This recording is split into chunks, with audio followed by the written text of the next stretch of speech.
ठीक है, आप सबको दिख रहा होगा कि मैंने अभी तक के ज़्यादातर इंपॉर्टेंट क्वेश्चंस को लिखा है। मैं उनकी थोड़ी थोड़ी वैल्यूज लिख के हट रहा हूँ, बस मैं आपको पहले समझा दूँ कि किस क्वेश्चन में क्या निकालना है, ताकि हम लोग आज ही और अभी हम बैठ के काफ़ी क्वेश्चंस को सॉल्व कर लें। हमें कल के लिए भी या परसों के लिए भी हम ये चैप्टर ना रखें, समझ रहे हो? तो हम वन शॉट में ट्राई कर रहे हैं कि रिवाइज हो जाए एक ही बारी में। तो जैसे क्वेश्चन नंबर 1 में आता है, क्वेश्चन नंबर 1 में दो क्यूब्स को जोड़ा गया है साइड बाय साइड। याद रखना, साइड बाय साइड भी लिखा जाता है, एंड बाय एंड भी लिखा जाता है। ये दोनों को जोड़ा गया, जोड़ के एक क्यूबॉइड बन रहा है। एक क्यूब का वॉल्यूम, सिर्फ एक क्यूब, यहाँ लिखा होता है volume of each cube. Each cube का मतलब एक क्यूब का वॉल्यूम दे रखा है। हमने वॉल्यूम ऑफ क्यूब का फॉर्मूला देखना है, तो वहां पे दिख रहा होगा क्लियर कट कि वॉल्यूम ऑफ क्यूब का फॉर्मूला क्या लिख रहा है, ए क्यूब। तो ए क्यूब बराबर 64, ए यहाँ से क्यूब हटाया तो क्या चढ़ जाएगा 64 का क्यूब रूट। हमने एलसीएम निकाला तो 2 2 2 2 और 2 2 3 का पेयर 3 का पेयर क्लियर है, क्योंकि क्यूब रूट है तो यहाँ क्यूब रूट चढ़ा है। क्यूब रूट में 3 का पेयर बनता है, स्क्वायर रूट में 2 का पेयर बनता है। आपके पास एक 2 यहाँ से आया बच्चों और एक 2 यहाँ से आया, टोटल कितना हो गया 4। अब इस 4 से यहाँ तक का, यहाँ 4 है, यहाँ से यहाँ तक का 4 है, तो टोटल जो लेंथ हो जाएगी वो कितनी हो जाएगी 8। Very good. अब यहाँ पे ब्रेथ जो होगी वो a ही होगी, तो वो भी कितनी हो जाएगी 4। और हाइट कितनी हो जाएगी, वो हाइट भी एक साइड ही है, वो भी कितनी हो जाएगी 4। L B H तीनों दिख गया। आपको क्या निकालना है इस क्वेश्चन में, TSA of cuboid.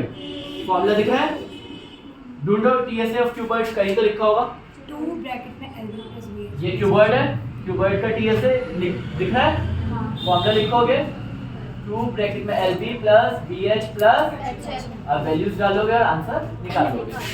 Question number 2 में अब मैं बताता हूँ, ये मैंने क्वेश्चंस जानबूझ के लिखे थे, वैसे मैं लिखने वाला नहीं था, ये उलझाने वाले क्वेश्चन है। इसमें ना एक चीज देता है, कहता है total height of vessel. Vessel का मतलब बर्तन। अब पॉइंट ये है कि जब वो बर्तन की हाइट बोल रहा है तो उसने ये नहीं क्लियर किया कि बर्तन मेरा कहाँ से शुरू कहाँ तक खत्म है। ये बताता है कि बर्तन में एक सिलेंड्रिकल वो है और प्लस नीचे एक हेमिस्फीयर है, ये एक दूसरे के ऊपर रखे हुए कुछ इस तरीके से। बर्तन की टोटल हाइट 13 है, हमें ये नहीं पता लग रहा कि कहाँ तक स्पेयर और कहाँ तक सिलेंडर है। सिलेंडर की हाइट कितनी है, एक क्लियर कट यहाँ दिख रहा है, जब भी किसी की चौड़ाई दे तो समझ जाना वो डायमीटर है, तो डायमीटर से रेडियस निकल जाएगी कितनी 7, आधा कर दिया, तो यहाँ से यहाँ तक 7 है। एक चीज, जब भी किसी स्पेयर या हेमिस्फीयर आए, कोई भी क्वेश्चन में स्पेयर आए या हेमिस्फीयर आए, तो याद रखना जितनी रेडियस है उतनी उसकी डेप्थ होती है। तो वो यहाँ से यहाँ तक कितना हो गया 7। 13 में से 7 गया तो ऊपर कितना बचा, तो एक्चुअल में जो सिलेंडर की हाइट आ गई वो कितनी आ गई 6। ये चीज कोई नहीं ढूंढ पाता है, इसीलिए कई बार बच्चे ये क्वेश्चंस में हाइट की जगह 13 डाल देते हैं और उनका आंसर कुछ का कुछ और आ जाता है।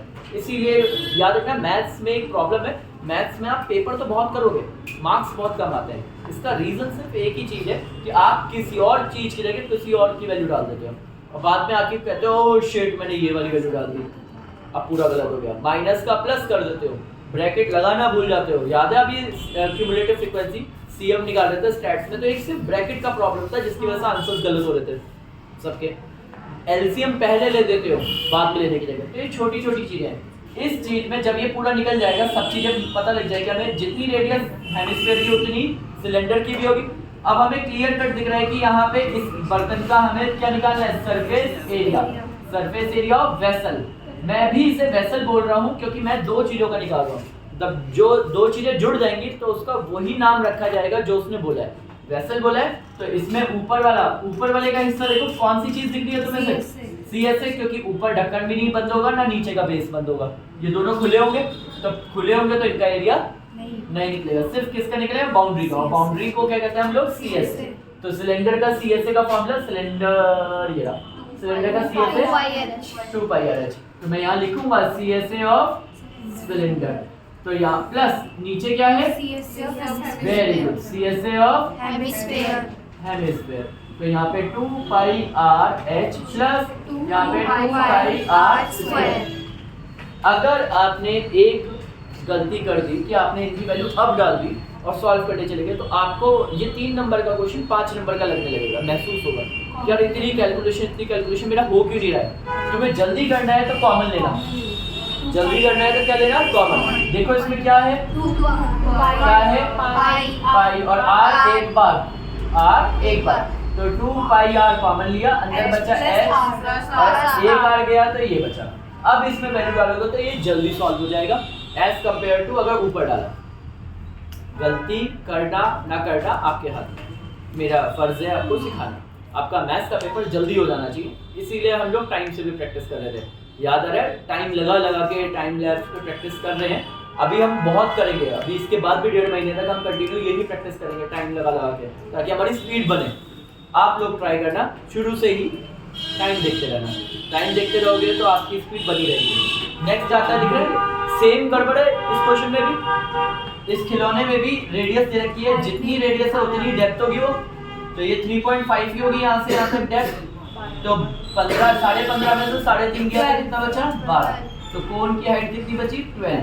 अब आपको पता है ना इसका क्या निकालना है, CSA। ऊपर वाले का भी CSA निकलेगा, नीचे वाले का भी CSA। अगर ये CSA की जगह वॉल्यूम का क्वेश्चन होता तो ये अगली एक्सरसाइज का पहला क्वेश्चन बन जाएगा। तुमने नोटिस किया होगा मैंने अगली एक्सरसाइज में सिर्फ 2 ही क्वेश्चन लिखे, क्योंकि उसके कुछ क्वेश्चन यहाँ पे मौजूद है। यहाँ पूछा जाता है इस बर्तन में कितना पानी भरा जाएगा, या इस बर्तन में कितना दूध भरा जाएगा। तो उस केस में हम लोग इस क्वेश्चन में क्या निकालेंगे, इसका वॉल्यूम निकालेंगे। और वॉल्यूम में क्लियर कट है, 2 आइटम है, दोनों को क्या कर देंगे, plus volume of cylinder plus volume of hemisphere. Cylinder का फॉर्मूला होता है पाई r स्क्वायर h, हेमिस्फीयर का 1/3 पाई r स्क्वायर। सॉरी हेमिस्फीयर है ना, मैं कौन समझ लगा। हेमिस्फीयर तो यानी कि 2/3 पाई r क्यूब। कुछ कॉमन आ रहा है, पाई आ रहा है और r स्क्वायर कॉमन आ रहा है। तो पाई कॉमन ले लिया और r स्क्वायर कॉमन ले लिया, अंदर बचा h और 2/3 r। सॉल्व कर लोगे, डन। नेक्स्ट सेम क्वेश्चन यही है। ये क्वेश्चन दोनों एक्सरसाइज में, एक्सरसाइज नंबर 1 में भी है, एक्सरसाइज नंबर 2 में भी है। एक्सरसाइज नंबर 1 में कहता है कि सिर्फ इसका सरफेस एरिया निकालना है, सरफेस एरिया ऑफ टॉय। तुम्हें पता है ना, मैंने खिलौना बोला है तो पक्का इसके अंदर 2 शेप होगी। मैं जब किसी को किसी के नाम से बुलाने लगूं तो समझ जाओ उसके अंदर 2 या 2 से ज्यादा शेप्स हैं। पहली शेप ऊपर दिख रही है टोपी जैसी, क्या है ये, कोन। तो इसमें कोन भी है प्लस नीचे क्या है, हेमिस्फीयर। तो कोन का क्या निकलेगा, CSA, और हेमिस्फीयर का भी क्या निकलेगा, दोनों का CSA करके वो निकल जाएगा। मगर यही क्वेश्चन अगली एक्सरसाइज का होता है। इस क्वेश्चन में क्या पूछेगा आपसे, वॉल्यूम ऑफ टॉय। तो टॉय में कितनी लकड़ी, अगर ये लकड़ी का टॉय है तो लकड़ी कितनी लगी है, वॉल्यूम ऑफ वुड। तो उस केस में हम लोग क्या निकालेंगे, वॉल्यूम ऑफ, ऊपर क्या है बच्चों, कोन, एक शेप दिख रही है कोन, प्लस नीचे क्या है बच्चों, volume of, very good, volume of hemisphere. तो कोन का वॉल्यूम वही 1/3 पाई r स्क्वायर h, हेमिस्फीयर का 2/3 पाई r क्यूब। कॉमन लोगे, सॉल्व करोगे, आंसर आ जाएगा। अच्छी बात यह है कि जल्दी सॉल्व कॉमन लेते रहोगे तो इतना जल्दी आंसर होगा, नहीं लोगे तो थोड़ा अटक जाओगे। सेम क्वेश्चन इधर हम फोर्थ क्वेश्चन फेमस क्वेश्चन है क्योंकि इसके 2 रूप है। एक में क्यूब जो है, क्यूब में ऊपर आधा काट के रखा हुआ है और एक में आधा काट के निकाला हुआ है। दोनों ही केस में आंसर सेम आएंगे। सरफेस एरिया, वॉल्यूम्स में अलग अलग होते हैं मगर सरफेस एरिया में दोनों ही केस में सेम आएंगे। कोई कहेगा ऐसा क्यों, ऊपर रखने और अंदर काटने में तो दोनों में फर्क होता है मगर आंसर सेम क्यों आएगा, क्योंकि इसके लिए तुम इमेजिनेशन में अगर थोड़ा सा देखोगे तो किसी चीज को जब मैं इसमें से काट के निकालूंगा तो उस केस में ये अंदर का सरफेस एरिया दिखने लगेगा जिसे CSA बोलते हैं। इसके 5 फेस का निकलेगा, 5 फेस का मतलब 5a²। मैंने बोला था ना खुले डब्बे का ज्यादा क्वेश्चन मिलेगा तुम्हें। खुले डब्बे का ओपन ट्यूब है तो कितना हुआ 5a²। अब तुम लोग सोच रहे हो ओपन क्यों बोल रहे हो, क्योंकि एक फेस पे तो कटा हुआ है तो 5 का ही तो निकालना है, 4 साइड के कॉर्नर और एक बेस का, तो 5a² प्लस यहाँ पे जो चीज है जो दोनों में कॉमन है वो क्या है कि अगर मैं इसको इस तरीके से ऊपर से जूम करोगे तो कुछ ऐसा दिखेगा जिसके ये कॉर्नर दिख रहे हैं सबको।